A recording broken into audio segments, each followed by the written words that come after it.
Hi, I'm Mike London. I'm visiting with artists and arts leaders who work here in the Miami Valley. Culture Work supports a wide range of organizations and a whole bunch of artists. And this series of interviews is an opportunity for us to meet some of them and learn about who's working here in the Miami Valley. Today, I'm speaking with Debbie Blunden-Diggs, Artistic Director of Dayton Contemporary Dance Company. Hey, Deb. Hey, Michael. So I, I really want to start with, because I wanted to start just simply with those people who don't know you. Who are you as an artist? Where did you start? How did it start for you? We have to go back a long way for Yes, that, we Michael. do. Yes, we Uh, do. I could do it myself, but now it's your turn. I think that most people know that Geraldine Blunden was my mother. I think Uh-huh. most people know that. I think what most people don't know, or what most people assume, is that I was guided down this path because she is my mother. And that's not really true. I was allowed to make my own choices about where I landed in this. I started taking dance classes as a young girl at 5 years old, which she would have done anyway. Right. I think that I took my earliest classes with her, but then I was quickly moved over to the Dayton Ballet with Miss Jo and Miss Hermine because she thought it probably wasn't prudent to teach her daughter. So I had my earliest years of training probably from the ages of 7 to 12 at the Dayton Ballet School. At 12 years old, there was presented an opportunity for me to audition for Dayton Contemporary Dance Company. And with much hesitation, she allowed me to do that. And I became a member of the company and just have grown up with the company as it's grown up over its history. I have a very creative mindset. I was the one who arranged the people on the playground during elementary school, and so I've sort of leaned into the creativity part of this without really knowing that's what it was until it evolved. And so with that, I started creating dance at a very, very young age. So, as an artist, as a personal artist, I had a wonderful performance career of over 25 years. But I've been creating dance. I've leaned into choreography since I was 16 years old, and so that's a long time to create. That has evolved. I've had the opportunity to not only create on DCDC, but companies all around. I also really love theater. And so I got the opportunity to co-direct, what's the name of that play? Okay. About cats. Yeah, Exactly. Crown. I got the opportunity to co-direct Crowns with Scott Stoney over at the Human Race several years ago, which kind of let me put my foot back in that world that combines the thing that I've spent my total life doing with the thing that I also love and have a passion for. And so, I'm the daughter of the founder. I now sit as chief artistic and producing director. But because this is where my own personal path has led me, not because I've promised that I would do this. And it's the joy outside of my family, it's the joy of my life. Not being with the dancer artist during this time of COVID has drained me of an external energy that I'm quite used to having around me. And I can't wait till we can be back around each other in the studio together again. How much had to be canceled? Yeah. For DCDC, and I've talked about this like this during the whole term of COVID. We just returned from Bermuda on March the 6th, which just got us back here into the country before everything started just going crazy nuts. We didn't have a lot of touring that we lost between March and the end of their contract at May. So that was a blessing. We didn't lose a lot of economics in our bottom line. And so if you want to look for a silver lining, I guess that's something that we can kind of compute into that equation. And so we weren't able to produce our gala, which is really one of the best parties of the year in the city. So we were all disappointed for that. But we were able to allow the dancers to finish out their contract. That was really important to me. And so in that time period where we didn't lose a lot of touring, we notched up the way we create and how we think about dance, which has been amazing. So, I feel good about that. That's exciting. It was. I mean, the dancers ended their contract on May the 15th. And usually we end with a big party at either my house or Ronita's house. Of course, we weren't able to do that. And so I wasn't able to put closure on our season in that way, which I probably moped around the house for about 3 or 4 days because of that. So when you think about, you and I have talked about this before, when you think about where DC is today, and it's, first of all, it's in Dayton. Right. And there have, some people don't know this, but there have been opportunities for DC to be in other places. Tell me about that. We've had the opportunity to be in Atlanta. We've had some very serious conversations about being in Cleveland. Geraldine felt very strongly, and I don't think that's a strong enough word, about the roots of this company being planted and maintained here. This is where she was born and raised, and her own strong sort of dedication to this space and place in the Midwest, in this city, Dayton, Ohio, deserves to have a company of this stature that brings what we bring to this community. And she spent her lifetime making sure that it would happen. Now, there could have been many reasons for her to say yes, bigger places, more direct access to funding in a way that we might not necessarily have here. But it was important, and it still is important that DCDC resides here because that's where our roots are planted. We're going to be here. And eventually, we all know, we don't know when maybe, but eventually we know things are going to be opening back up, and we're going to find our way through this. I'm curious what's exciting that's out there on the other side of that you're looking forward to? Woo! Yeah. I mean, lots of things. I mean, Dayton, for a city its size, has a whole lot of arts going on, and DCDC is a collaborator that has probably collaborated with each and every one of those arts organizations. So I miss the camaraderie of that. There is a whole performance that is being put together that puts the 9 arts organizations in the community together that has been postponed till next year. So outside of the everyday work, I look forward to the way that we have meeting points with the other arts organizations in the community.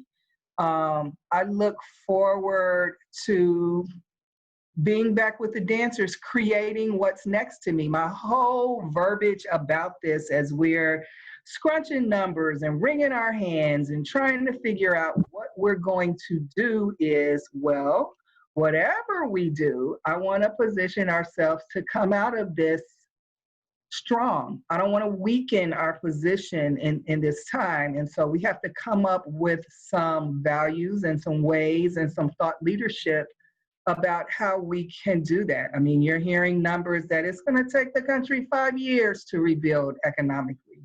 The arts can't wait 5 years. That's right. They can't wait 5 years. And, I feel like I'm living in a really black and white world without the arts. I think it technicolors who we are, what we are, and the communities that we live in. And we're in a sepia black and white model of that right now. Yeah. And I want to get out of that. So I think I'm looking forward to leading, that DCDC is a way that leads us out of here with strength and not with weakness.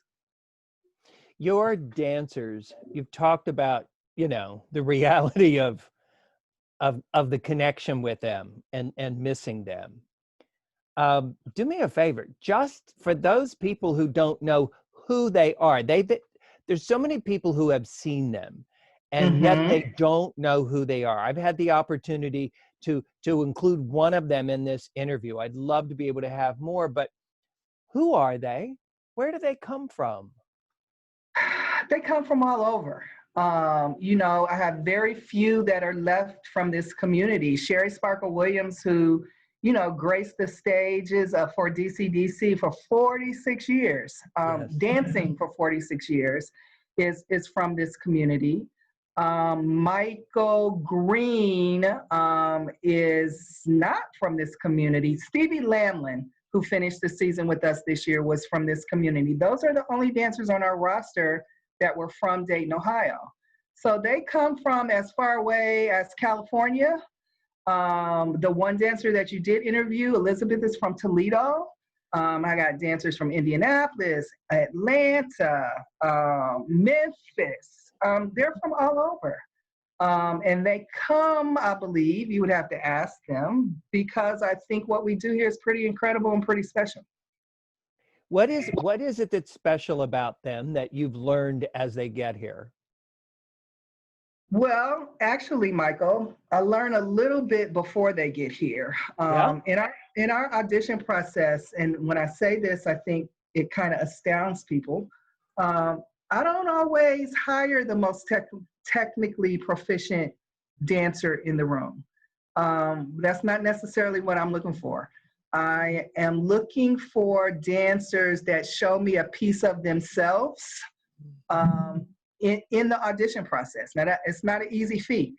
And so I look for their specialness that will complement the group of dancers that I have on the floor. Luckily, we have never turned over a whole company. I mean, usually we are only adding 2 to 3 dancers into a mix. And so choosing those dancers, they have showed me a piece of themselves that lives beyond just the steps. I can see who they are.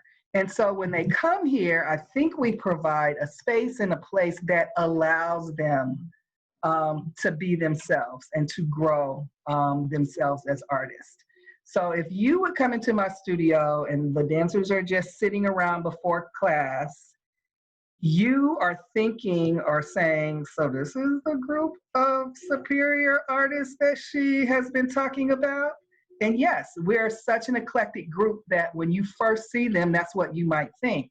But the moment you see them start moving together, you know exactly what I mean. What about the growth over the years that's happened with choreographers? The company's had, as we both know, so many incredible choreographers come and share their talents with the company, but that doesn't speak alone to the fact that there have been some real growth of choreographers coming from their experience here. Yes, we are incredibly gifted in that manner. And I think it's because we have a holistic approach to our artists. We don't just nurture their ability to perform. We nurture them as teachers. We nurture them as creators of work. And it starts slowly. They may have an interest, and so they create a 2-minute segment in a lecture demonstration we're doing in a school. We see what that looks like. And then maybe I'm like, how do you feel about creating a piece on Second Company? And then we get to see it in a broader fashion. But there has been some amazing work and talent. Crystal Michelle being one. She is currently one of our associate artistic directors. 6 years ago, 7 years ago now, I wanted to do a holiday offering that was different from the Nutcracker. Right. And I chose The Story of the Littlest Angel by Charles Tazewell, which is a book that I remember growing up young. I remember doing some smaller segments of it as a company as in some of my first years. And I'm like, hey, what if we took this book and turned it into our holiday offering? And she said, I want to do it. I want to do it. And I'm like, I had seen Crystal's work and I knew she was gifted. And I said, okay.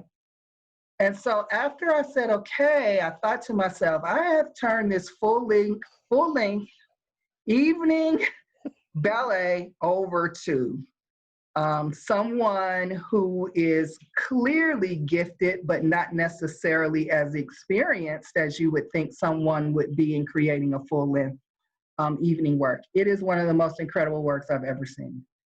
It's beautiful. Her choice of music, everything. And so I think that we just give people a chance. We give people a chance for their own personal creative voices to be heard. And I like that. I've always said there's this whole level of master choreographers that we know, many of which have transitioned now. And then there's this sort of group in the middle that you may know, you may not know, but unless we keep building the emerging choreographers, we are going to be left with a field of no particular blueprint. And so I want to do my part at DCDC to try to encourage and grow that. Debbie, who else is out there in the country that's, I remember, as I think we've talked about before, I remember when I first met, Geraldine, it wasn't here. It was Right. elsewhere. And Joni and I were sitting around chewing the fat about all kinds of things. And then that's when I first saw the company. And I'm sitting here going, Joan, these people are brilliant. What? Because I didn't know. I didn't live here then. But she was always someone I could call later. If I wanted to, I could call Joan. There were those colleagues that you had. Who's out there in the country right now that's doing, because there's been a lot of transition.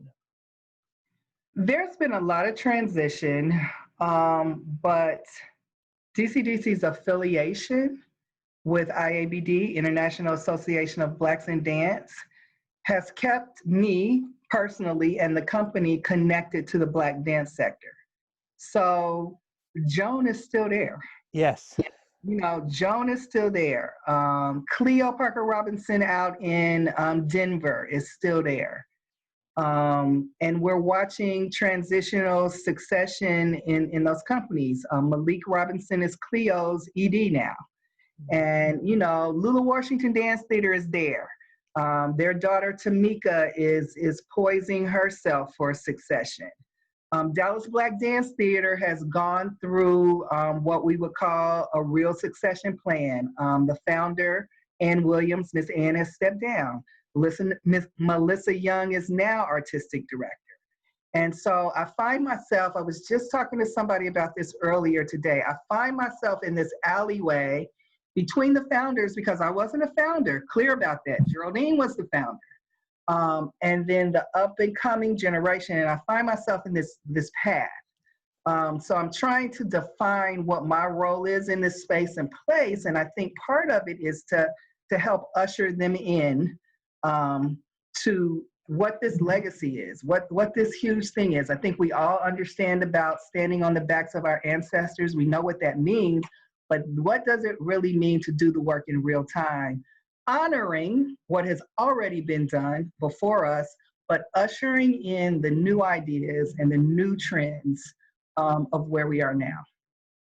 When dancers come to you young and they want to dance, what's your advice to a young dancer who who wants to have a life in the world of dance? I think my biggest piece of advice to them is to train themselves as a dancer, not as a ballet dancer or a modern dancer or a jazz dancer. You need to be a dancer. You need to be able to do it all, some fused version of it all, some version of it independently, but you gotta not limit yourself. You gotta be able to step in there and do it, and explaining that this is not easy work. It's not easy. I mean, I think dancers are some of the most magnificent athletes on the planet. However, there's no parity in that. They don't get paid like athletes get paid.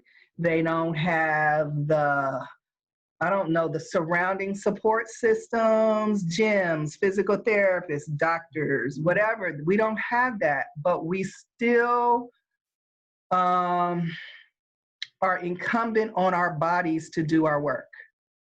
And so if you want to do this thing, you got to know what you're stepping into. Because if you don't, you are completely overwhelmed by it. So I really try to be honest about that.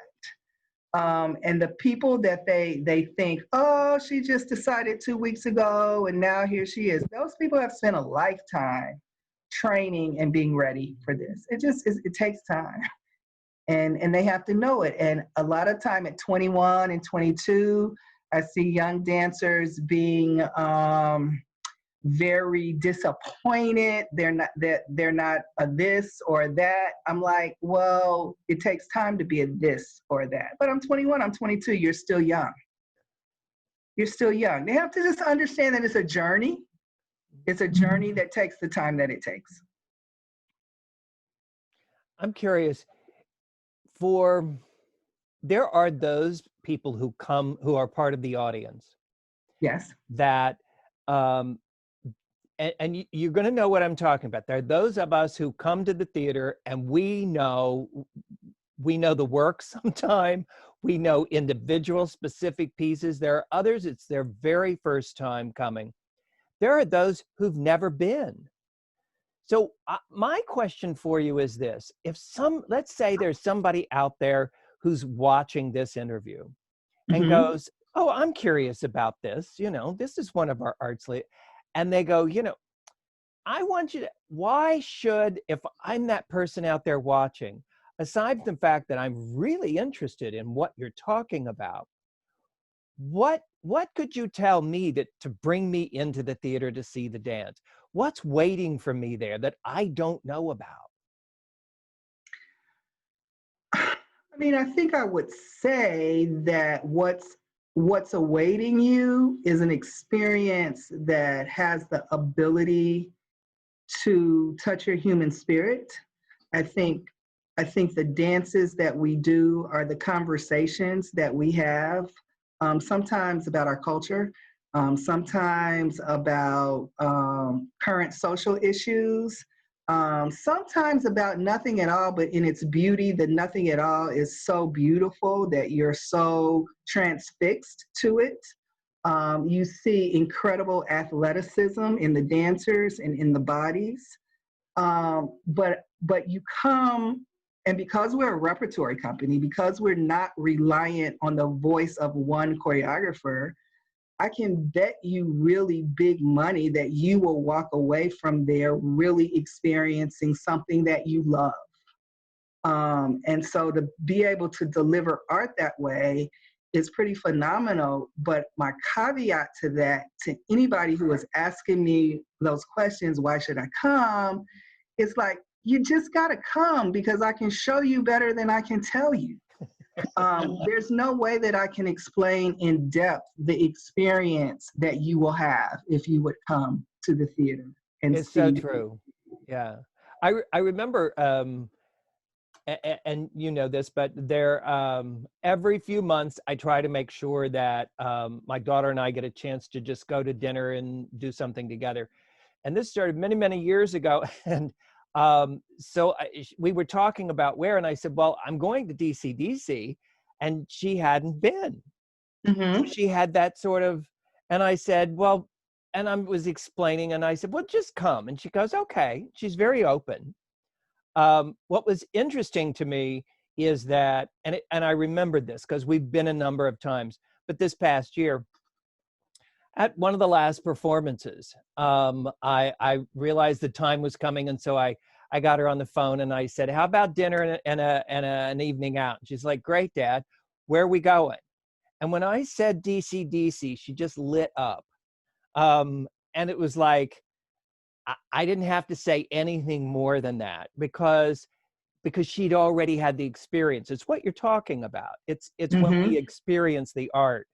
But I got such a kick out of it, and I thought, after I hung up, I thought, yep, no matter what I would have said to have tried to explain to her why she would enjoy it, it wouldn't have worked. It was just her coming. I mean, it was her trust with me, but now it's like, yes, put me on the list. Yeah. I want to be Yeah. there. Yeah. And you know, there's a fallacy, even amongst the dancers.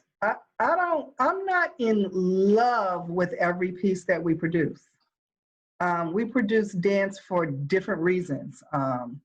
You know, a message, a challenge for the dancers, a challenge for the audience. But just because it's not my own personal taste and flavor doesn't mean that I won't do it, that I won't present it. Many years ago, Geraldine commissioned a work called Channels and Inserts. And I'm going to tell you who it is: John Cage and Merce Cunningham. It was a Merce Cunningham piece. Yes. Did you like that piece? No, but it was I like John Cage, I think, and I like Merce Cunningham. That was a piece, though, that I'm just, my opinion, John Cage, Merce Cunningham, but somehow together, Yes. I'm just telling you, it was like, it got my attention. I'm going to tell you that, but it went like that to me. I think it did. You know what I mean? And as an audience, a lot of our audience, you either hated it or loved it. There was no in between. But it was my first lesson in real time about challenging both your artist and your audience at the same time. Yes. And, you know, I think that made a huge statement, and it made a huge impression on me. I mean, the whole time I'm like, why are we doing this? This is awful. This music is driving me crazy. What are we doing? What are we doing here?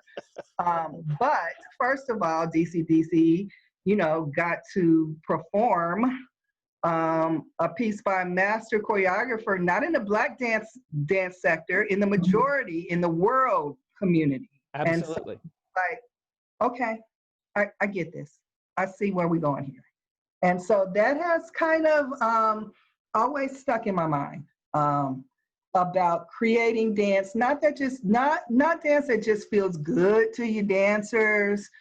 You want to challenge them, you want them to grow, but you want your audiences to grow too. I mean, we're starting to develop a more sophisticated dance audience here for contemporary dance. It's very different than traditional ballet.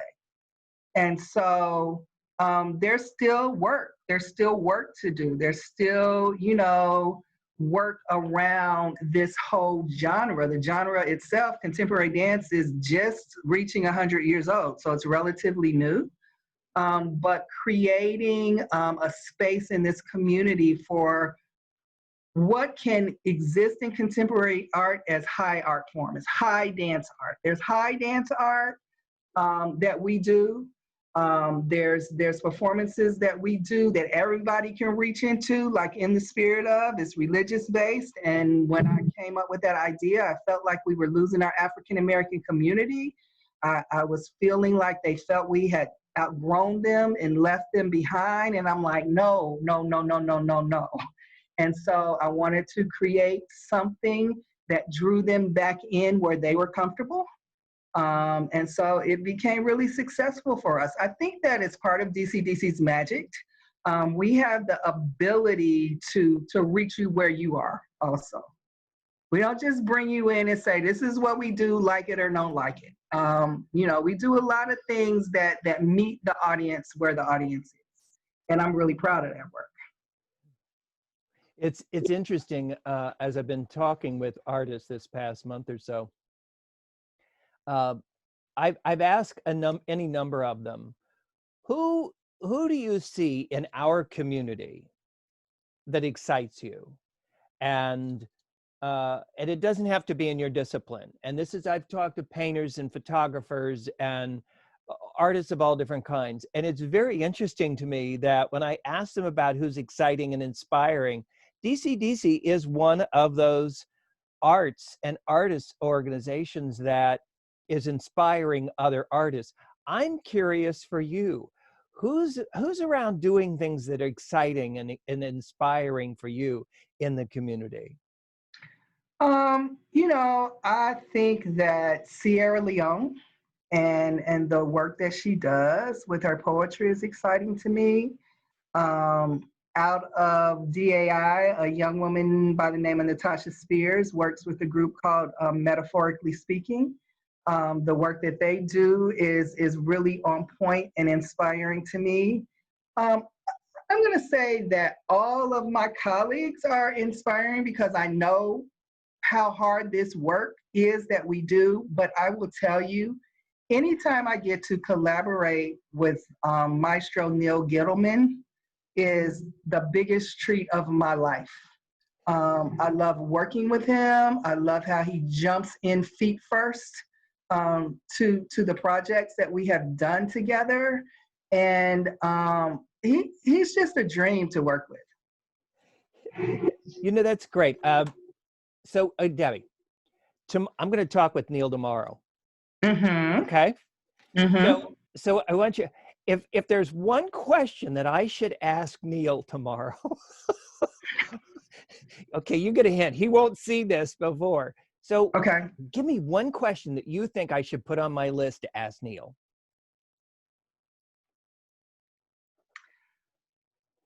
How does he come up with the collaborative projects that he wants to build with the arts constituency in this community? What triggers that for him? Great. Yeah, that's exciting. Wonderful. Yeah, I'm putting you on the list. You're the only one that snuck a question in here. But since you said that, I got to sneak you in because he doesn't know about this yet. Yeah, I'm excited to be able to talk with him too. You know, Debbie, we could go on for another hour or two, and probably we should do this again. But I'm going to sort of take us back today to the basics and say thank you to you. For anybody who's watching, please, if you want to know more about Dayton Contemporary Dance Company, please go to dcdc.org. That's where you'll find information. We don't have a day or a time when we're coming out of this, but we know we're coming out of this, and the excitement will be back in the theater. It will be happening. For CultureWorks, which supports all of these organizations and artists in our community. If you want to know about CultureWorks, go to cultureworks.org. Learn about supporting CultureWorks and all of these organizations and artists. Become a Passport member. Do what I do. Go out to dinner and get a discount, and buy a ticket to DCDC and get a free one and take your daughter like I do. I'm just the truth. That's what I did the last time, and I why not? I can afford to do it by being a supporter with CultureWorks, and I love it. I've taken my grandkids. I've done so many things that frankly, I don't know if I would have been able to afford to do. Yeah, so if you're watching out there, please go to cultureworks.org, check out the website, and learn about being a supporter. Go to dcdc.org to learn about Dayton Contemporary Dance Company. Debbie, thank you so much. Air hugs. Air hugs. Air hugs. Yes, Yes. I will see you again soon. Okay, thank you so much, Michael. Thank you.